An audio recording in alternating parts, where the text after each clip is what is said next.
Welcome to Mr. Hutchings History, where the past comes alive.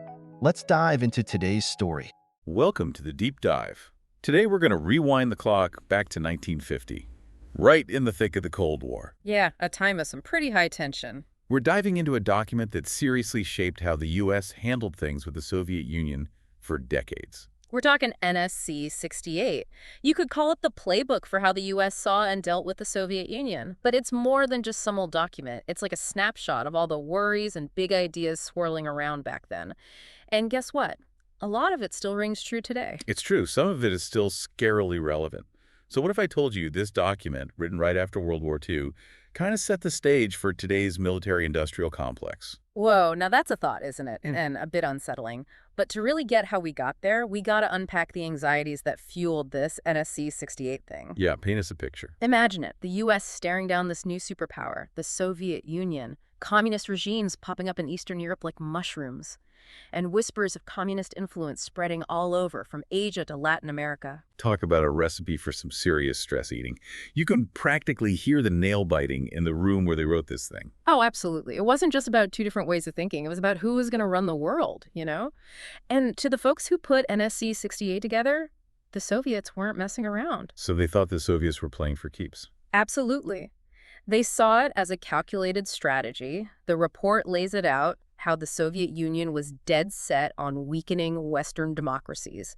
They believed communism was destined to take over the globe. So basically, if you weren't waving a communist flag, you were in their crosshairs.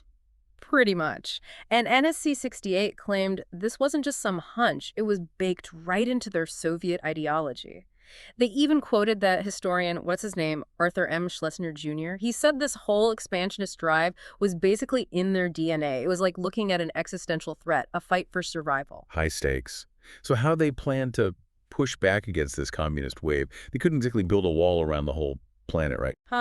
No, a global wall wasn't exactly on the table. But they did propose something pretty drastic, a complete makeover of U.S. foreign policy. A whole new wardrobe for Uncle Sam's global strategy. Tell me more. NSC-68 marked a turning point. Instead of just reacting to whatever the Soviets did, they wanted to take the bull by the horns. Proactive, I like it. Exactly. It's what we now call containment. Containment. Synonymous with the Cold War for sure. But how did this NSC-68 thing shake things up? Was it more like a polite suggestion, or did it have some bite to it? Think of NSC-68 as a playbook. And it wasn't suggesting a friendly game of tag. This thing called for a massive boost in military spending. They wanted a military that could tackle Soviet aggression anywhere, anytime. Okay, so definitely a bigger stick. But was there any carrot with that stick, or just all muscle? They weren't fools. They knew it had to be a multi-pronged. They urged the U.S. to help out Western democracies, pump up their economies, build a united front. So a full court press, military strength, economic influence, and a whole bunch of international alliances, right? You got it. The idea was to actively shape the global scene, prevent those communist fires from even starting, not just put them out afterward. Which is where alliances like NATO come into play. A sort of, we've got your back packed against the big bad Soviets. Exactly. John Lewis Gaddis, the Cold War expert, said it best. NSC-68 was like admitting, hoping for the best just isn't going to cut it. They had to put their money where their mouth was, show they were serious about this whole containment thing. No more sitting on the sidelines. This is about calling the shots. Makes you wonder what the Soviets were thinking watching this new, assertive America step onto the world stage. But before we get into that, let's compare this new strategy to older ones, like the Truman Doctrine. Oh, yeah, it was a whole different ballgame. Think of the Truman Doctrine like, I don't know, a fire extinguisher. You use it on those communist flare-ups in specific spots like Greece or Turkey, right? Right. NSC-68 was like installing a whole sprinkler system, top of the line, covering the entire Western world. Way more proactive. But this grand plan, this whole we're going to shape the world thing with containment, it wasn't exactly universally loved. One historian especially had some choice words about NSC-68 and how it messed with U.S. foreign policy for years to come. You're talking about Andrew Bacevich, and he did not hold back. But Bacevich, he said this wasn't just some policy paper, it was like this catalyst, pushing the U.S. toward always using the military to solve everything, maybe ignoring other ways of doing things, like diplomacy. Like that saying, if all you've got is a hammer, everything looks like a nail, right? Did Bacevich have any other ideas about what the U.S. should have done, or was he more about critiquing what they did do? He really thought the U.S. got so obsessed with the Soviet threat, with this clash of ideologies, that they missed chances to, maybe dial things down, find some common ground. Interesting. He said all that focus on being ready for war might have meant missing chances to cool things off with the Soviets. It's always fascinating to imagine those what-if scenarios. Yeah. Could a different approach have made the world a less scary place? Or was conflict just inevitable? It really makes you think about how decisions made ages ago still affect us. For sure. And NSC-68 is a perfect example of that. One of Bacevich's biggest criticisms was how this document, with all its talk about military buildup, just fueled that whole military-industrial complex. He thought that thing had way too much sway over U.S. policy. So he saw a direct link between NSC-68 and this huge military expansion. It wasn't just about facing down the Soviets anymore. It was about... It created this whole powerful group with a vested interest in making sure foreign policy involved a lot of military. Exactly. And that's a criticism we still hear today, especially with all the debates about how much we spend on the military and getting involved in things overseas. By making the conflict seem so black and white, so dire, NSC-68 may have accidentally narrowed down the options, made more peaceful solutions seem impossible. Yeah, maybe. It makes you wonder, are we, still fighting those Cold War ghosts, even though the world's problems are totally different now? That's a good point. The world now is a far cry from 1950. We've got climate change, pandemics, terrorism.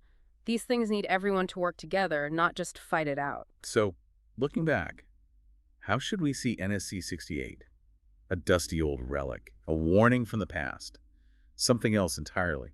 It's kind of all of those things. NSC-68 gives us this glimpse into a time of massive upheaval, uncertainty. The world was still picking up the pieces after World War II, trying to figure out what came next. It's easy to judge with hindsight, right? But we got to remember what it was like back then. All the anxiety, the very real fear during those early Cold War days. Absolutely. Whatever you think of NSC-68, its flaws, all the arguments about it, it helps us understand why things happened the way they did in the second half of the 20th century. The origins of the Cold War, how superpowers went head-to-head, how our beliefs shape our actions on the world stage. It reminds us that history isn't just dates and names in a textbook.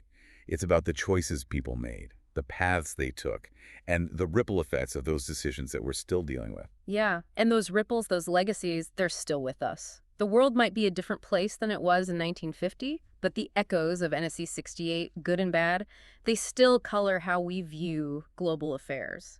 It makes you think about the big decisions being made right now, with all the new anxieties and problems popping up around the globe. What will historians in the future say about our choices? The million-dollar question, right? For sure. And it shows just how important it is to think critically, to not just accept everything we're told, to understand the historical context of things. Which takes us back to why we do this show, why we take these deep dives. It's not just about looking back.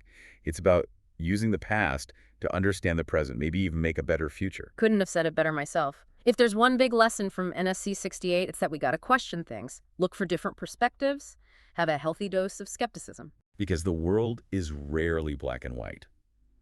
And the more we understand history, all its messy details, the better decisions we can make today. Couldn't agree more. NSC-68 shows us that even documents that seem kind of boring can have huge, long-lasting impacts. Ideas are powerful things. They really are. It's been quite a ride digging into this one document and seeing how far its influence reaches. But like with all our deep dives, we don't want to just fill your head with facts and dates. We want you to keep thinking. So we've dug deep into NSC-68, but let's shift gears a bit. Instead of just looking back, let's look ahead. What can we learn from this Cold War relic, and how can it help us navigate today's crazy world? That's the million-dollar question, right? Especially with how much things have changed since 1950. But one lesson that's still relevant is how dangerous it is to see the world as just one big competition. It's that whole us versus them thing that practically jumps out of NSC-68.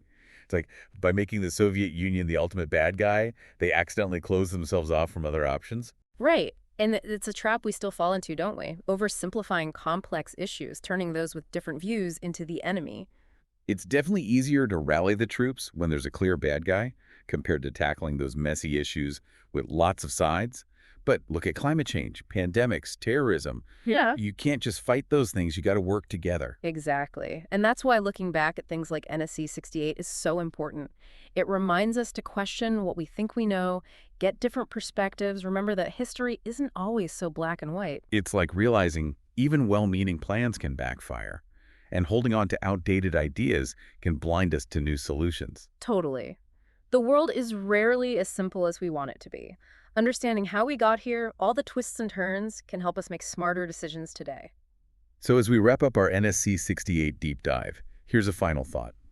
If historians in the future looked at the choices we're making right now, what would they say about how we see the world? What are our NSC-68s, and what will future generations think of them? Now, those are questions worth pondering, because history isn't just dates and events. It's about the choices we're making right now and how those choices will shape the future. This has been the Deep Dive. We hope exploring NSC-68 with us has given you a new way of looking at history and how it's still shaping our world today. Until next time, keep those questions coming, keep exploring, and keep diving deeper. Thanks for listening to Mr. Hutchings History. Keep exploring, and we'll see you next time.